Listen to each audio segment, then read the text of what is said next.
সম্মানিত দর্শক, আসসালামু আলাইকুম। আপনাদেরকে সিলেটের কিছু মনুমেন্টস দেখাবো দর্শনীয়। এটা হচ্ছে উপশহরের মুখে, টাউনে ঢোকার মুখে। এটা হলো ইবনে সিনার সামনে সুবহানীঘাটে। এটা হলো দুপা দিঘির পাড়ে। আমার কাছে এই মনুমেন্টসগুলো যেন ঐতিহ্য বহন করে আছে মনে হয়।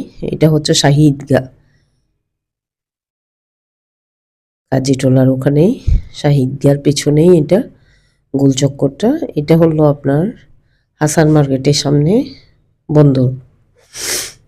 বিভিন্ন জায়গায় যাওয়ার পথে এটা হলো আপনার নায়ের পুলে, আর এটা হলো কুমারপাড়াতে। এই ধরনের সুন্দর সুন্দর মনোগ্রাফগুলো চোখে পড়ে, তাই মনে করেছিলাম একটু ভিডিও করে গ্যালারিতে রাখবো এবং আপনাদের জন্য শেয়ার করব। এই এত সুন্দর মনুমেন্টসগুলো নিশ্চয়ই এগুলা ঐতিহ্য ধারণ করে আছে। সিলেটের বিভিন্ন গুণীজনের সমৃদ্ধি নিয়ে এই মনুমেন্টসগুলো করা হয়েছে। এটা হলো আপনার শাহী ঈদগাহ, 3টা পয়েন্ট সম্মুখে। ভিডিওটা দেখবেন, চ্যানেল